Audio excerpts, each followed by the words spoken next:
नमस्कार। BEd semester second के अंतर्गत आपके एक पेपर लगता है जेंडर स्कूल एंड सोसाइटी। तो आज उसी पेपर की सत्रीय कार्य डायरी रहेगी। जेंडर स्कूल एंड सोसाइटी यानी जेंडर विद्यालय और समाज, इस विषय से संबंधित ये सत्रीय कार्य की डायरी है। तो इस वीडियो को पूरा देखकर आप अपनी डायरी को तैयार कर सकते हैं।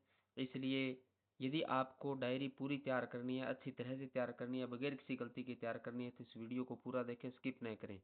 और यदि चैनल को सब्सक्राइब नहीं किया तो सब्सक्राइब कर लें, बेल आइकन दबा लें ताकि नए आने वाली वीडियो को नोटिफिकेशन आपको तुरंत मिलते रहें। क्योंकि यहाँ पे शिक्षा से संबंधित तमाम जानकारियाँ आपको मिलती हैं, छात्रवृत्ति से संबंधित या अन्य जो भी महत्वपूर्ण जानकारी आती है उसी समय समय पे यहाँ पे वीडियो डाले जाते हैं। तो आप लाभ उठाइए, इसलिए आप चैनल को सब्सक्राइब करें, बेल आइकन को दबा लें। आपके और भी साथी हैं उनको भी आप शेयर करें ताकि वो भी लाभ उठा सकें।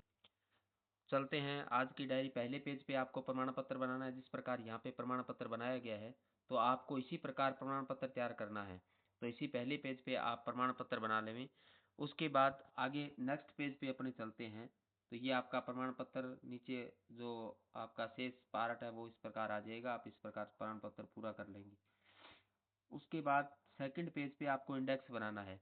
जैसे यहाँ पे इंडेक्स बनाया गया है तो उसी प्रकार ये इंडेक्स आपको भी सेकंड पेज पे तैयार करना है।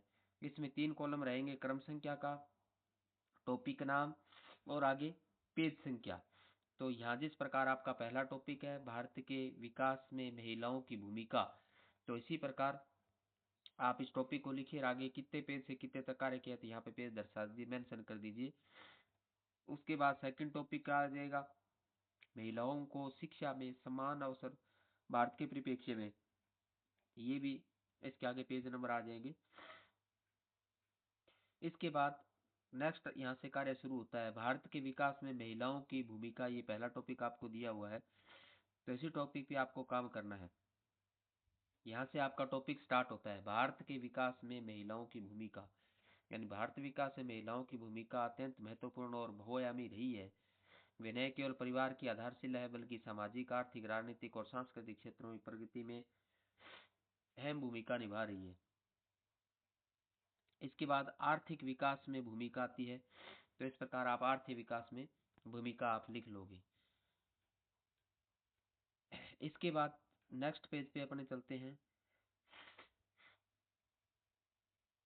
सामाजिक विकास में योगदान। यानी महिलाओं का सामाजिक विकास में क्या योगदान है, तो सामाजिक विकास में योगदान से संबंधित यहाँ पे लिखा गया है। इस प्रकार आप भी सामाजिक विकास में योगदान इस प्रकार लिख लोगे, कंप्लीट कर लोगे।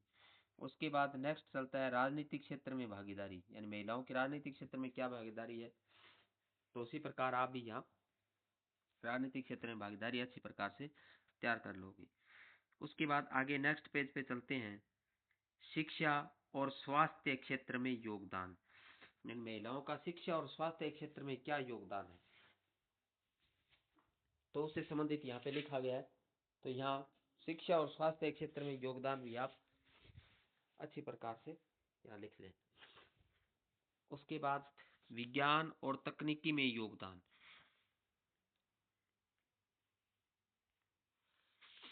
ये विज्ञान और तकनीकी क्षेत्र में योगदान भी यहाँ पे लिख लेना है। उसके बाद आता है सांस्कृतिक और खेल के क्षेत्र में योगदान। यानी सांस्कृतिक और खेल के क्षेत्र में क्या योगदान है वो भी यहाँ पे लिखा गया है। तो आप इस प्रकार अच्छी तरह से आप भी सांस्कृतिक और खेल क्षेत्र में योगदान लिख लें। कला, संगीत, नृत्य और खेलों में भी देश का प्रतिनिधित्व कर रही हैं। उदाहरण के लिए यहाँ पीवी सिंधु हैं, मेरी कॉम हैं, अंतर्राष्ट्रीय स्तर पर भारत की गौरवान्वित किया है। उसके बाद इस टॉपिक का निष्कर्ष आता है। तो लास्ट में आपको यह निष्कर्ष लिख लेना है। महिलाएं भारत के विकास की रीढ़ की है।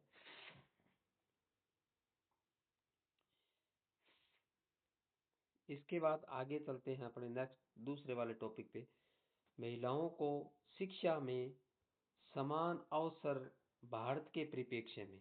यानी महिलाओं को यहाँ समान शिक्षा में अवसर भारत के परिप्रेक्ष्य में बताया गया। तो आप इस प्रकार भारतीय परिप्रेक्ष्य में आप लिख लेना है।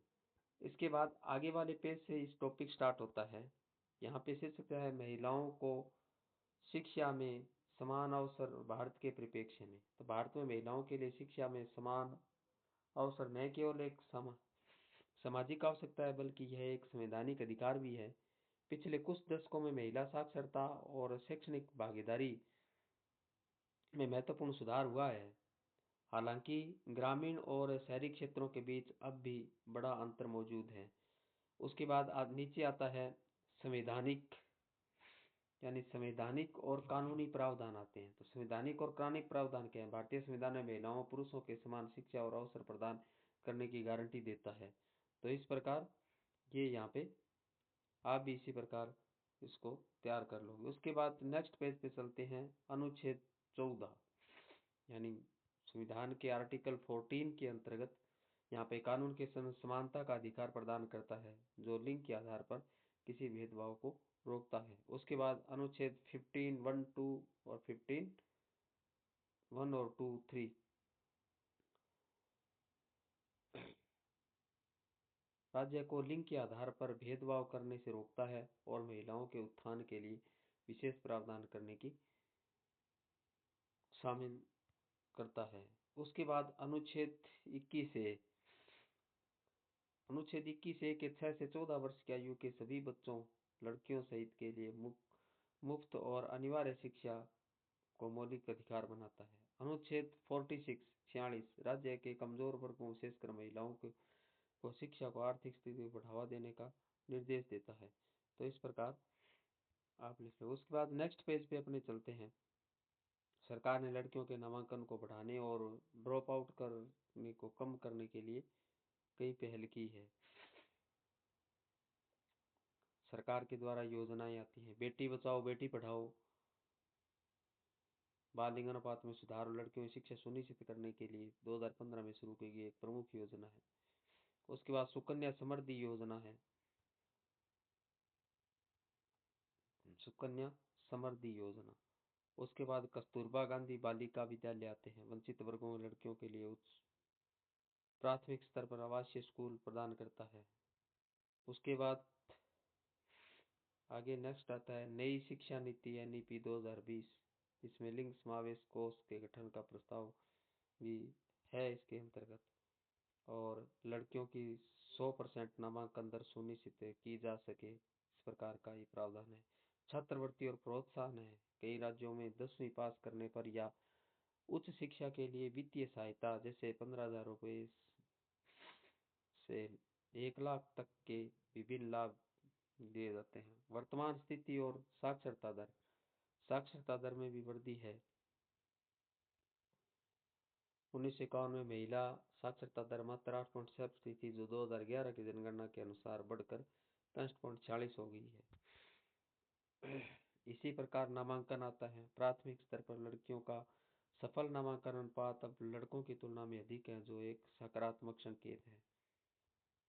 इस प्रकार अच्छे तरीके से आप अपनी डायरी को कंप्लीट कर लोगे। उसके बाद 2024-25 के आंकड़ों के अनुसार भारत में महिला शिक्षकों की संख्या कुल स्कूली शिक्षकों की 54.52% हो गई है। तो शिक्षक भागीदारी भी यहाँ पे महिलाओं की अच्छी है। चुनौतियां और बाधाएं आती हैं। इसके बाद चुनौतियां और बाधाएं हैं। तो समान अवसरों के मार्ग में अभी भी कुछ प्रमुख बाधाएं बनी हुई हैं, जैसे सामाजिक सोच और रूढ़िवादिता है। क्षेत्रों में आज भी लड़कों की शिक्षा को लड़कियों की तुलना में प्राथमिकता दी जाती है। इसके बाद घरेलू जिम्मेदारियां आती हैं। लड़कियों पर अक्सर छोटे भाई बहनों की देखभाल और घरेलू कामों का बोझ डाल दिया जाता है, जिससे वे स्कूल छोड़ देती हैं। ये भी आज भी कुछ भी संगतियां हैं, समस्याएं हैं। सुरक्षा की चिंता है। स्कूलों में दूरी और सुरक्षा संबंधी चिंताओं के कारण भी माता पिता लड़कियों को उच्च शिक्षा के लिए बाहर भेजने से कतराते हैं। तो ये भी कुछ समस्याएं हैं। बुनियादी सुविधाओं का अभाव है, यानी स्कूलों में अलग शौचालय और धर्म संस्था की संपूर्ण सुविधाओं को कमी है। ड्रॉप आउट का एक बड़ा कारण भी है। इसके बाद आगे नेक्स्ट पेज पे चलते हैं। अपने निष्कर्ष आता है इसका, तो इस पे भी आप निष्कर्ष लिखें। महिलाओं को शिक्षित करने का अर्थ केवल एक व्यक्ति को शिक्षित करना नहीं, बल्कि पूरे परिवार और अपने आने वाली पीढ़ियों को सशक्त बनाना है। भारत में समान अवसर सुनिश्चित करने के लिए सामाजिक मानसिकता में बदलाव, सुरक्षित माहौल और अनिवार्य प्राथमिक शिक्षा के प्रभावी क्रियान्वयन को निरंतर आवश्यकता है। तो इस प्रकार ये निष्कर्ष आपने लिख लें। उसके बाद लास्ट पेज पे आपको संदर्भ ग्रंथ सूची बनानी है। यानी हर बार मैंने आपको डायरी में कहा है कि जहाँ से भी आप मैटर लेते हैं वो संदर्भ ग्रंथ सूची आप अवश्य बनाएं। तो यहाँ आपके भी 3 कॉलम बनेंगे, क्रम संख्या का, दूसरा पुस्तक का नाम और तीसरा लेखक का नाम। तो इस प्रकार आप यहाँ पे ये 3 कॉलम है अपने यहाँ बन जाएंगे। यहाँ कम से कम 5 किताबों का रेफरेंस आपको देना है। तो यहाँ पे जिस प्रकार लिखा गया है, पहले में लिखा गया है, दूसरे में महिला बाल विकास ये लिखा गया है, लेखक का नाम लिखा गया है। उसके बाद फिर समकालीन भारत ये लिखा गया है, इसमें भी लेखक का नाम लिखा गया है। उसके बाद नेक्स्ट में फिर ये चौथी किताब का नाम, यानी कम से कम 5 किताबों का आपको क्या करना है, रेफरेंस यहाँ देना है। नीचे चौथी और 5वीं किताब का भी रेफरेंस दिया गया है। Women education in India Amartya Sen की है। उसके बाद लास्ट जो आपकी किताब है राष्ट्रीय महिला आयोग वार्षिक रिपोर्ट है। तो यहाँ पे ये इस प्रकार 5 किताबों का कम से कम आपको रेफरेंस संदर्भ ग्रंथ सूची के अंतर्गत आपको देना। तो 5 किताबों की संदर्भ ग्रंथ सूची आपको लास्ट में बनना है। इसी के साथ आपकी ये डायरी का कार्य वो कंप्लीट हो जाएगा। नहीं BEd second semester subject gender school and society की डायरी है वो इस प्रकार अपने को अच्छी प्रकार से आप कंप्लीट कर लेंगे। धन्यवाद। जय श्री राम।